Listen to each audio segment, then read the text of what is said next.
وعشان كده باستمرار بنقف في البصخة نقول لربنا إيه؟ لك القوة والمجد والبركة. طول الأسبوع نسبح تسبيحة اسمها تسبيحة البصخة، نقول لربنا فيها إيه؟ لك القوة والمجد والبركة، اللي هي تسبيحة سكتة اليوم. وبعد شوية نضيف عليها إيه؟ قوتي وتسبيحتي هو الرب وقد صار لي إيه؟ خلاص.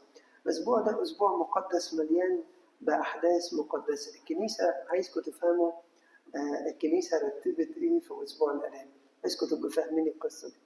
الكنيسة المقودة بالروح القدس رتبت لنا أسبوع الآلام ده بعناية فائقة، عناية فائقة. حطت لنا قطمارس اسمه قطمارس أسبوع الآلام. رتبت في القطمارس ده قراءات بعناية وتدقيق فائق بعمل الروح القدس. فوضعت لنا نبوات، وضعت لنا مزامير، وضعت لنا أناجيل، وضعت لنا طروحات يعني شرح للأناجيل أو القراءات اللي تمت، عشان الكنيسة عايزة تعيشك في جو أسبوع الآلام ده وتبقى متابع الأحداث كل يوم بيوم. وضعت لنا كمان لحن شجي جدا، هو لحن اللي يسموه اللحن الحزيني. يقول لك يطرح المزمور بالطريقة الأدريبي، يعني الطريقة الحزيني. الكنيسة ليها ألحان مقدسة خاصة بالأسبوع ده. الكنيسة عايزة وتحط رايات سوداء. الكنيسة عايزة تعمل إيه؟ عايزة تعيشك في جو أسبوع الآلام، وتبقى أنت بتقتفي آثار الأسبوع ده وكأنك عايش الحدث. كل يوم الكنيسة عايزة تعيشك في الحدث ده، الحدث بتاع اليوم، وكأنه أنت مش بتتفرج من الخيال على المسيح المصلوب في هذا الأسبوع. كل يوم في الأسبوع ده ليه ترتيب وليه تدبير.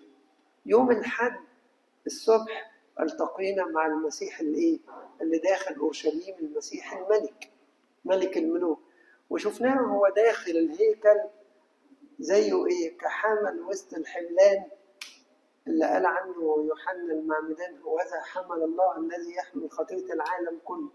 فشفناه كحمل داخل يوم 10 نيسان تحت الحفظ. كان خروف الفسح زمان يدخلوه من يوم 10 نيسان ويقعد تحت الحفظ لغاية يوم 14 يشوفوا الخروف ده والحمل ده صحيح وسليم ولا لا. لو كان صحيح وسليم يقدموه إيه؟ يقدموه ذبيحة. طب وما كانش يرفضوه يبقى ذبيحة مرفوضة. فسيد المسيح دخل كحمل وسط الحملان يوم 10 نيسان وبقي لغاية يوم 14 تحت الحفظ. ده يوم الحد. يوم الاثنين اللي احنا كنا بصدده امبارح ليلة الاثنين والنهارده يوم الاثنين نتقابل مع المسيح الحد اتقابلنا مع المسيح الملك والحمل. يوم الاثنين نتقابل مع المسيح الخالق صاحب السلطان. يقابل شجرة التين، يعمل ايه؟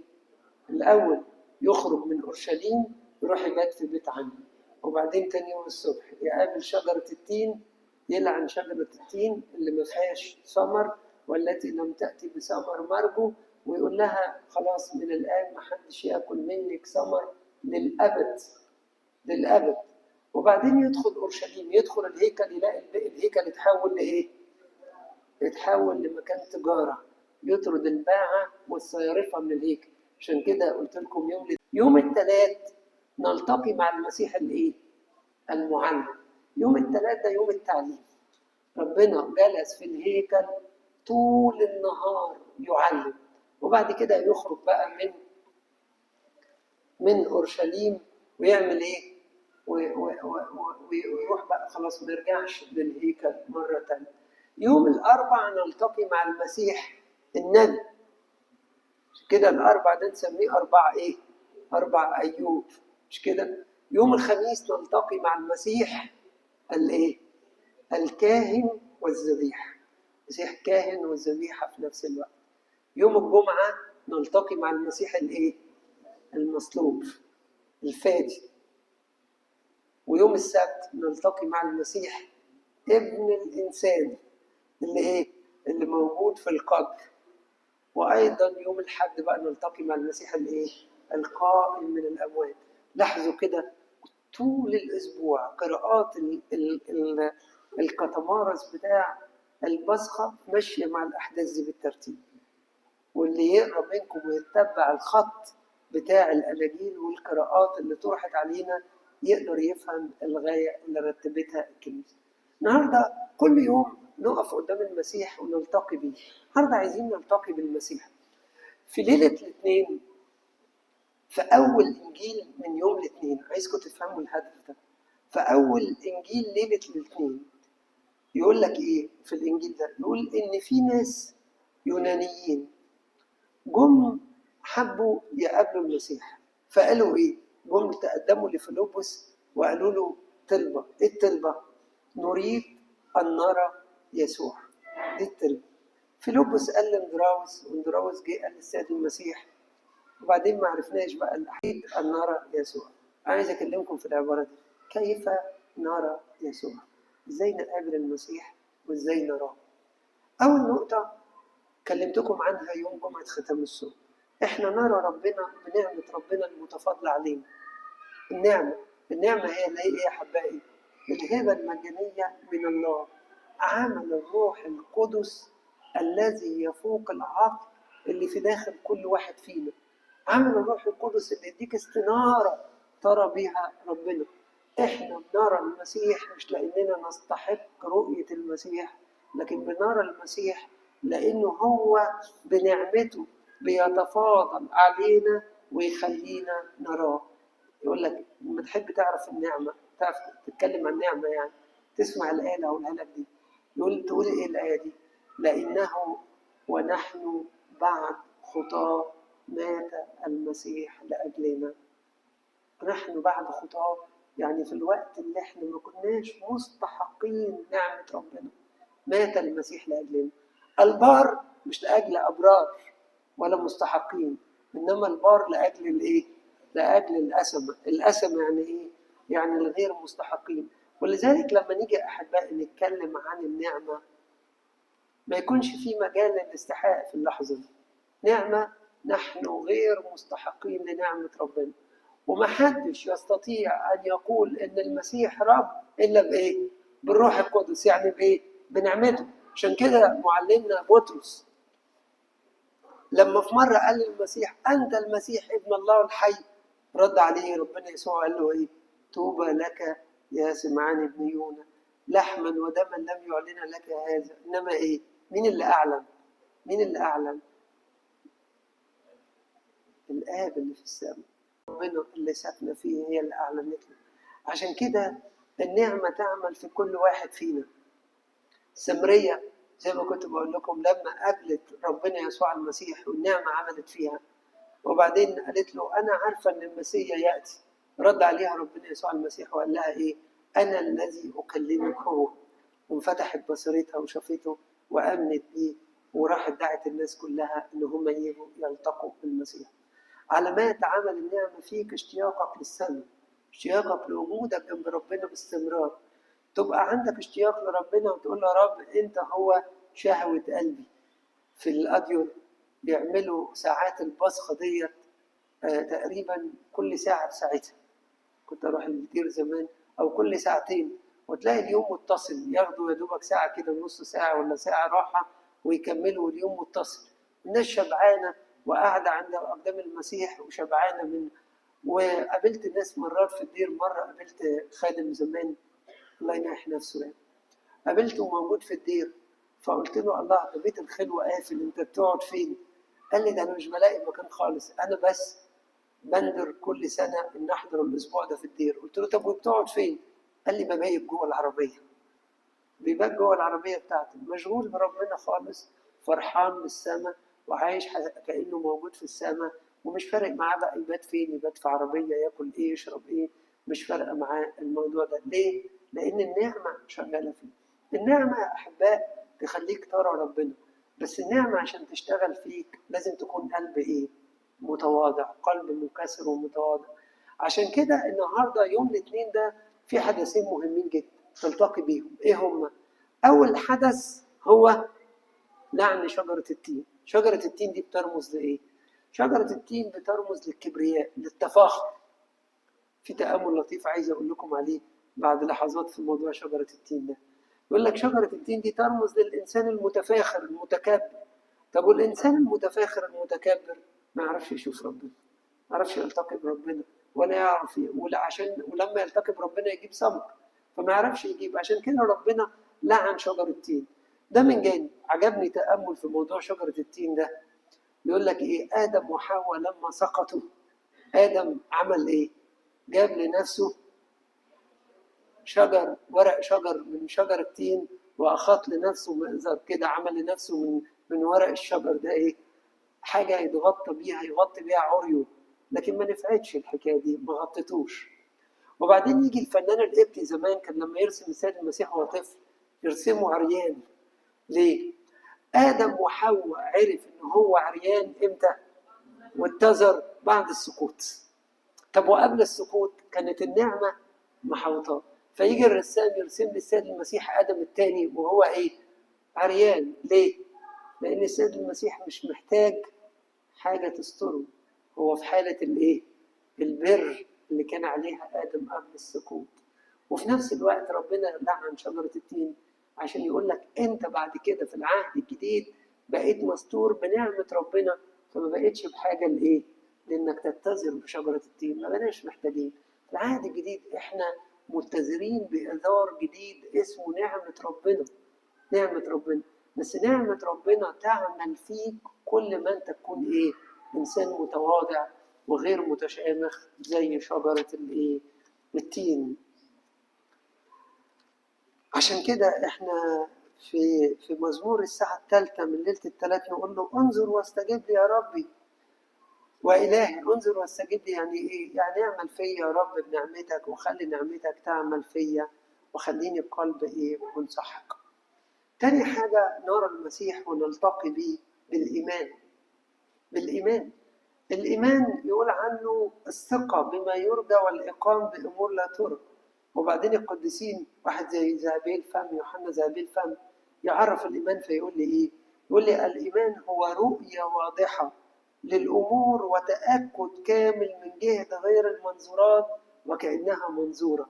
يعني إيه الكلام ده؟ يعني ربنا لما يكون عندك انت، لما يجعل في قلبك الايمان، نعمه ربنا تعمل، وبعدين انت تؤمن. لما يكون عندك الايمان ده يكون عندك تاكد من جهه الامور التي لا ترى وكانها موجوده، كانها منظوره بالحقيقه، وكانك تراها بالعين. يعني حضرتك تدخل الكنيسه وانت عارف ان الكنيسه بيت الملائكه، وتبقى مش شايف الملائكه بعينك الحقيقيه، لكن شايفها بعينك الايه؟ الروحيه. تقف قدام أيقونة للقديس، والأيقونة صامتة وساكتة، لكن أنت تقف قدام الأيقونة وأنت شاعر بالحقيقة إنها للقديس، وإن هو بيتطلع إليك وأنت بتتطلع إليه. تقف قدام ربنا وتيجي قدام الهيكل وأنت مش شايف بالحقيقة المجد ده، لكن كأنك لمسه، وتسجد قدام الهيكل وتقول له أما أنا فبكثرة رحمتك أدخل بيتك، أسجد قدام هيكل قدسك بمخافتك، وتبقى واقف وكأنك واقف في حضور ربنا بالإيمان. الإيمان يقول عنه القديس ذهبي الفم أيضا، يقول إيه؟ الإيمان هو النور الذي به نرى الله. يعني الإيمان ده النور اللي تشوف فيه ربنا. فعشان كده كل ما يكون عندك إيمان كل ما تعرف تلتقي بربنا وتشوفه. لكن إيه هو الإيمان بقى؟ يقول لك الإيمان الثقة. يعني إيه الثقة؟ عجبتني عبارة واحد من القديسين يقولها، يقول لك الإيمان هو التحول الشخصي نحو الله. يعني إيه التحول الشخصي؟ يعني التحول لعلاقة شخصية حقيقية، شركة حقيقية مع المسيح يسوع. عارف الإيمان يخليك تقول لربنا إيه؟ أنا أعرفه بالحقيقة. الإيمان يخليك تقول مع أيوب البار بسمع الأذن سمعت عنك، أما الآن فقد إيه؟ رأتك عيني. رأتك عيني ليه؟ لأنك عندك إيمان بالحقيقة. فالنعمة تعمل فيك، وبعد كده لما النعمة تعمل أنت تؤمن ويزداد إيمانك وتشتغل وعلاقتك بربنا تثبت. عشان كده كل مرة يقول لك الكتاب إن آمنت ترين مجد الله. إن آمنت تدخل في عشرة وعلاقة مع ربنا أكتر، وترى مجد ربنا يعمل في داخل قلبك. عايز أقول لك بعض علامات الإيمان. طبعا إحنا نقصد بالإيمان الإيمان الحي العامل بالمحبة، مش الإيمان النظري. الإيمان النظري إيمان الشياطين. الشياطين أيضا يؤمنون ويقشعرون. يعني إيه؟ عندهم إيمان نظري. لكن الإيمان العملي إيمان عامل بالمحبة. إيه بعض علاماته؟ أول علامة للإيمان العامل بالمحبة إنه إيمان مصحوب بتوبة. مش كده تعيش حياة التوبة باستمرار، قلبك بيسعى للتوبة باستمرار، تقدم توبة باستمرار. كل مرة تتوه ترجع وترجع بسرعة، تقول له يا رب ما أقدرش أعيش من غيرك، ما أقدرش أبعد عنك، خطيتي أمامي في كل حين، لك وحدك أخطأت. تقدم توبة، والتوبة تلاقيها مصحوبة بدموع، والدموع ديت مش دموع الندم بس، لكن دموع الفرح ان عندك رجاء ان ربنا يقبل توبتك، فتقدم توبة. شوفوا أحبائي، التوبة هتبقى عمل الكنيسة إلى الدهر. كل يوم الكنيسة تقول لك إيه؟ رسالة الكنيسة في كل زمان إيه؟ توبوا لأنه قد اقترب منكم ملكوت الله. قدم توبة. أنا دايما أقول لكم العبارة دي، التوبة في المسيحية مختلفة عن التوبة في المفهوم حتى بالمعنى في القاموس اللغة العربية. يعني التوبة في المسيحية ما هياش كف عن الخطية، لا، أو إقلاع عن الخطية، لا. أمال التوبة في المسيحية إيه؟ يقول لك التوبة في المسيحية تعني ميطانيا. وكلمة ميطانيا يعني إيه؟ يعني إيه؟ تغيير اتجاه مستمر، فعل مضارع مستمر. مضارع مستمر يعني إيه؟ يعني عمل دايم. توب كل يوم. كلنا عرضة أحباء لأن إحنا نقع في الخطية والضعف، لكن كلنا عندنا رجاء نمسك في ربنا إن إحنا نقدم توب. عشان كده الكنيسة تقول لنا توبي يا نفسي ما دمت في الأرض إيه؟ ساكنة. توبي، توبي يا نفسي ما دمت في الأرض ساكنة. قدم توبة، عيش حياة التوبة. ده أكبر دليل على إنك بتحيا الإيمان. الإنسان اللي مش تايب إيمانه عايز مراجعة، مش بس لأن اسمك مسيحي، ولا إن محطوط في صدرك صليب ولا في إيدك صليب، ولا لا. الإيمان إيمان مصحوب بالتوبة. الإيمان أيضا إيمان مصحوب بضمير صالح. يعني إيه ضمير صالح؟ يعني غير ملتوي. وأكبر دليل على الضمير الملتوي شجرة التين.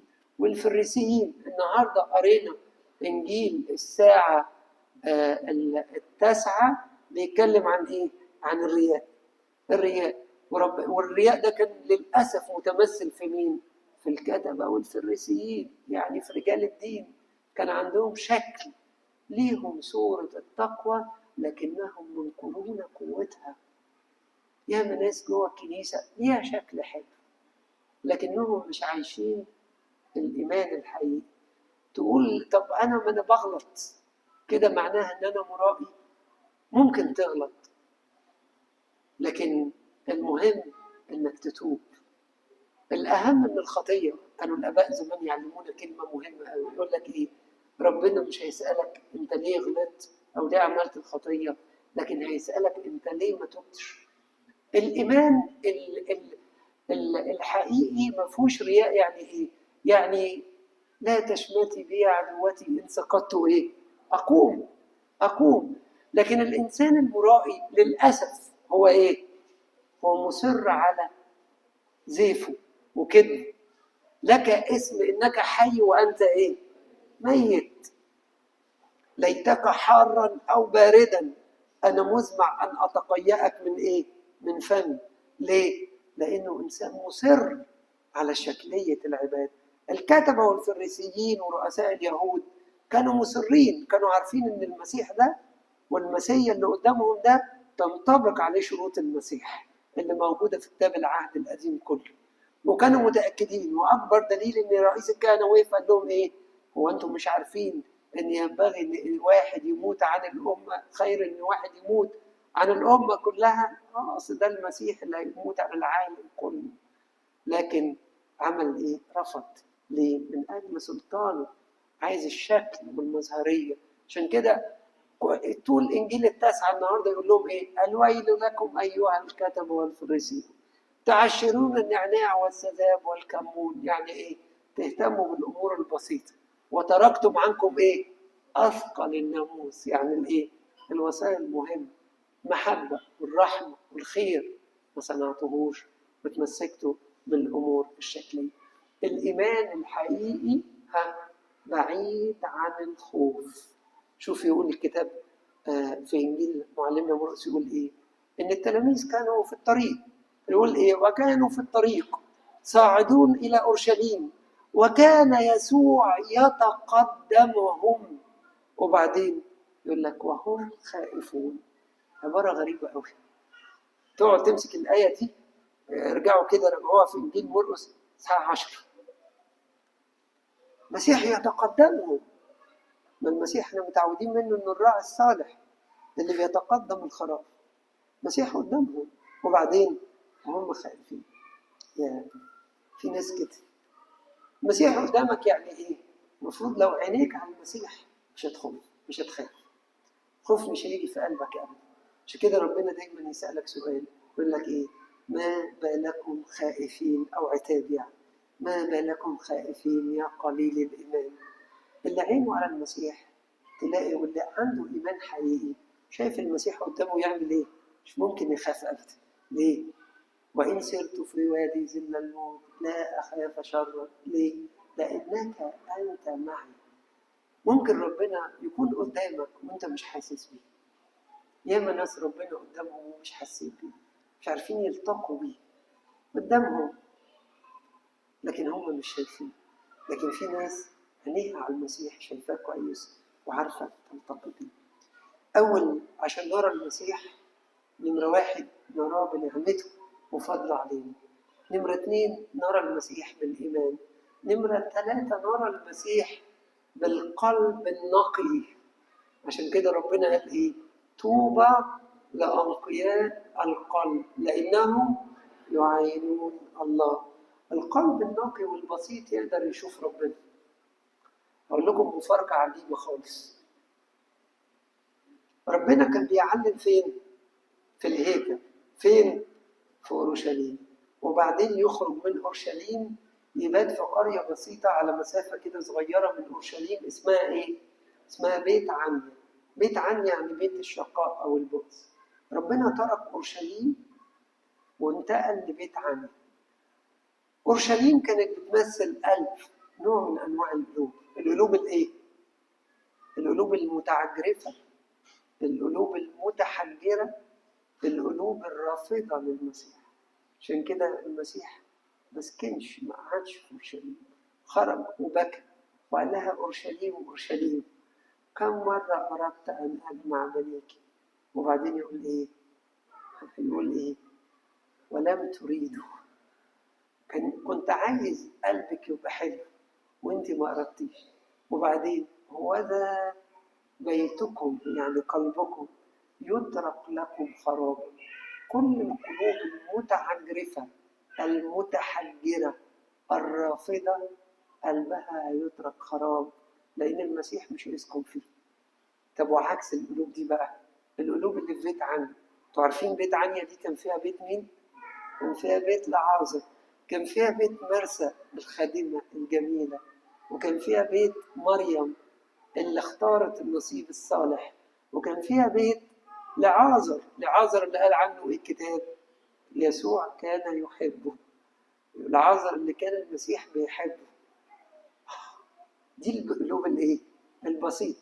في الهيكل المسيح دخل يعلم، بس قبل ما يعلم عمل ايه؟ طرد الباع وقلب موائد الصلاه. اول مره نسمع ان المسيح صنع صوتا يعني ايه؟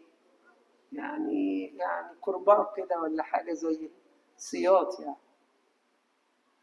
نسمع صوت. يا رب احنا متعودين منك على الحنيه، عمرنا ما شفنا منك صورة القسوة ولا الشد. تصنع صوت، مش واخدين منك على كده. ليه؟ لأنه ربنا عايز ينقي، ربنا عايز يطهر الهيكل بتاعه من الباعة. الباعة دي يعني إيه؟ الباعة ومواعيد الصيارف والحمام والفراخ والحاجات دي كلها الباعة ومواعيد الصيارف يعني محبة المال. طب بقى الفراخ والحاجات دي الشهوة. ربنا عايز يطهر قلبك من كل حاجة غريبة. ربنا ما جلس يعلم في الهيكل غير بعد ايه؟ بعد تطهيره. عايز يقول لك ايه؟ قلبك مش هيتنقى الا بعد ايه؟ بعد التطهير. تطهير طهر قلبك بايه؟ كلمة ربنا.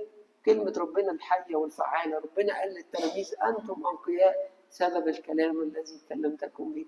طهر قلبك بالصلاة. كل يوم اقف قدام ربنا اقول له ايه؟ قلبا نقيا باعة. وفي حاجات كتيرة ما ترضيكش. أو لقيته قلب متحجر زي أورشليم ولا زي القادة، قلب متحجر ومتعجرف، أنت يا رب لين القلب ده.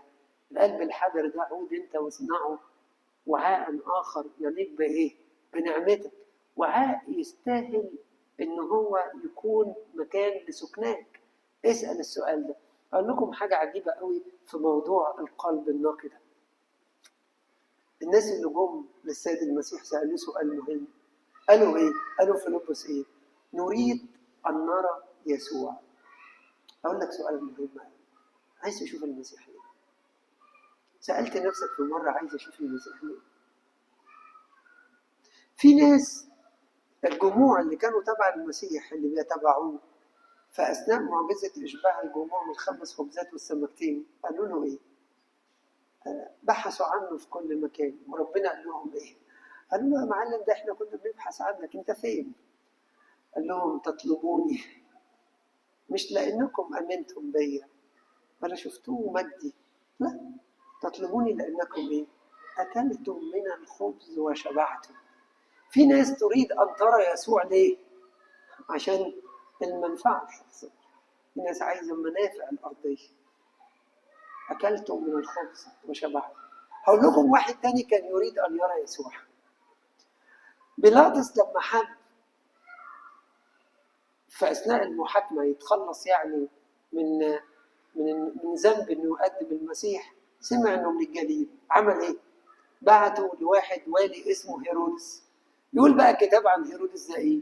واما هيرودس فلما راى يسوع، اسمعوا، فرح جدا. فرح قوي انه شاف المسيح. كمل بقى. لانه كان يريد من زمان طويل ان يراه لسماعه عنه اشياء كثيره، وترجى ان يرى ايه تصنع منه. عارفين ده عايز ايه؟ عايز يشوف من المسيح صانع المعجزات. عايز يشوف المسيح يعني كايه؟ واحد بيعمل معجزات. واحنا كتير علاقتنا بربنا تبقى كده. عايزين نرى المسيح عشان المسيح صانع المعجزات.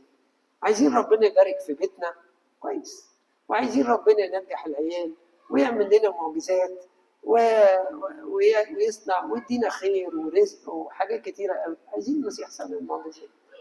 طب وبعدين لو ما عجبناش كده، لو ما شفناش المسيح كده، عايزين مسيح على هوانا يعني، نرفض ونقبل. عشان كده ربنا يسوع يقول عنه كتاب ايه؟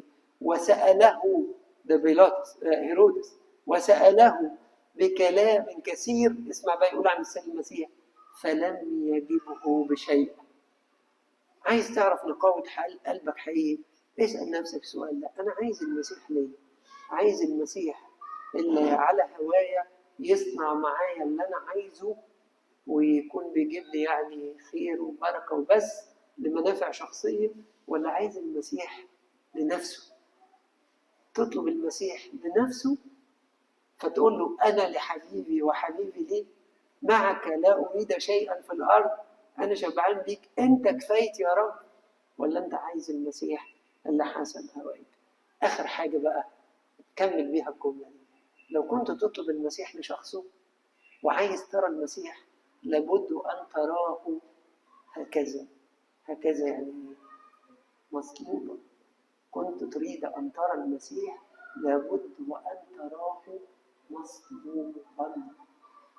المسيح مصلوب وبس. عشان كده كان يقول لهم وابتدأ يعلمهم أنه ينبغي لابن الإنسان أن يتألم كثيرا ويرذل من الشيوخ.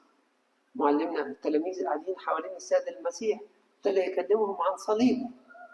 راح معلمنا بطرس مش عايز يشوف المسيح مصلوب. قال له حشاك يا رب أن تصلب. رد على السيد المسيح وقال له إيه؟ قال له اذهب عني يا شيطان أنت معصرة لي. إن كنت تحب تشوف المسيح بالحقيقة لازم تشوفه مصلوب. تشوفه مصلوب يعني إيه؟ تشوفه مصلوب يعني عندك استعداد إنك تقبل شركة آلامه وتشرب معاه الكاس اللي هو بيشربها. عشان كده يقول الكتاب لأعرفه وقوة قيامته وشركة آلامه. في إنجيل الساعة الأولى النهاردة من ليلة الثلاث يقول إيه الكتاب؟ يقول اجتهدوا أن تدخلوا من الباب الضيق.